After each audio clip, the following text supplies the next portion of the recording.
अस्सलाम वालेकुम everyone, this is सना फैसल। कैसे हैं आप लोग? ठीक ठाक है, उम्मीद है खैरियत से होंगे। जनाब, शहर कायद में स्ट्रीट क्राइम का सिलसिला रुकने का नाम ही नहीं ले रहा और इस पर मैं मुख्तलिफ व्लॉग्स बना चुकी हूँ। उसके अलावा मैंने एक प्रोग्राम भी किया है, उसमें मैंने कम्युनिटी पुलिसिंग पे बात की है और इस व्लॉग के एंड में आप वो तमाम चीज़ें जो हैं वो देखेंगे कि किस तरीके से कम्युनिटी पुलिसिंग के तहत जो है वो आप अपने इलाके की और जिन जगहों पे आप रहते हैं उनकी हिफाजत को यकीनी बना सकते हैं।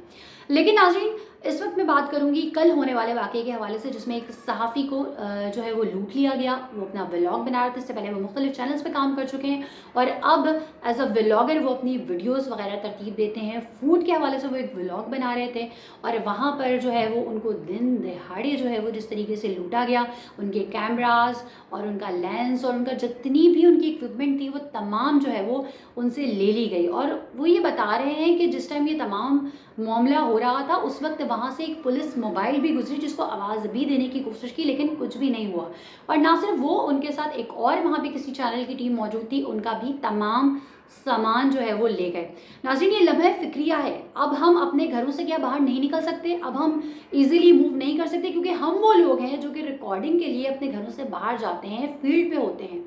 आम शहरी तो महफूज था ही नहीं, उसकी तो ज़िंदगी की कोई ज़मानत ही नहीं थी, उसको तो किसी किस्म का तहफ़्फ़ुज़ दिया ही नहीं गया था। चाहे जगह ये कहा गया कि जी अब शाहीन फ़ोर्स मुतारिफ़ करा दी गई है और भाई ये शाहीन फ़ोर्स ऐसे मकामात पर भी जा सकती है जहाँ पुलिस मोबाइल नहीं जा सकती, क्योंकि गलियों में, स्ट्रीट्स में इस तरह के वाक़यात होते हैं जहाँ थोड़ा सोफ्ता होता है।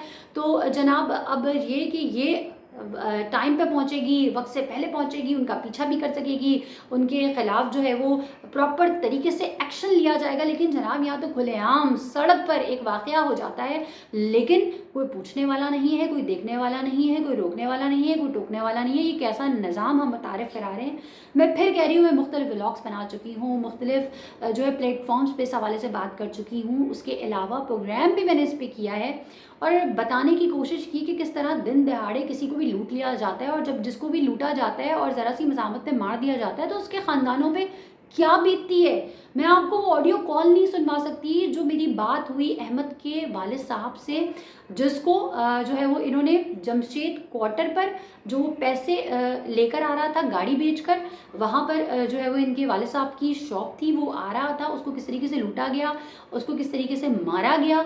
और उसके साथ पहले भी इंसिडेंट हो चुका था और उसके जब घर वालों से मेरी बात हुई, उनके वालिद साहब ने किसी भी किस्म का मौक़िफ़ टीवी पे देने से इनकार कर दिया। लेकिन उनसे जो मेरी बात हुई, उन्होंने जिस तरह से मुझसे बात की, मेरा मेरा दिल रोने लगा। मुझे गुस्सा आ रहा था कि यार हम किस सिस्टम में जी रहे हैं, किस निज़ाम में रह रहे हैं, हमारे साथ क्या हो रहा है। अब हम भी फील्ड पे जाते हैं, बाहर निकलते हैं, तो इसका मतलब है अब हमें इस नए डर का भी सामना करना पड़ेगा कि पहले तो ये था कि जी मोबाइल छीन लेंगे, कीमती अशिया नकदी छीन लेंगे। अब तो ये है कि रिपोर्टिंग के लिए आप बाहर निकलें तो भी अपनी सेफ्टी आप खुद करें, क्योंकि इस मुल्क में अंधा कानून है, इस मुल्क में सेफ्टी नाम की कोई चीज़ नहीं है। तो ये वारदातें बढ़ती चली जा रही हैं और हम शहर कराची के रहने वाले हैं, जिसको कभी रोशनियों का शहर कहा जाता था, जिसको कभी ये कहा जाता था कि यहाँ जो है वो हर वक्त रोशनी रहती है, लेकिन यहाँ पे जराइम के अंधेरों ने अपने डेरे डाल दिए हैं।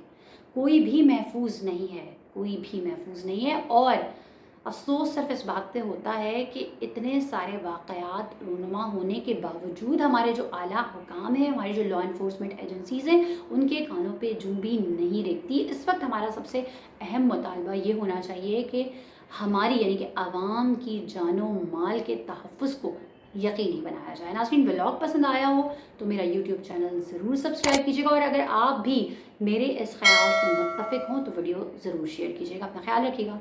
अल्लाह हाफ़िज़।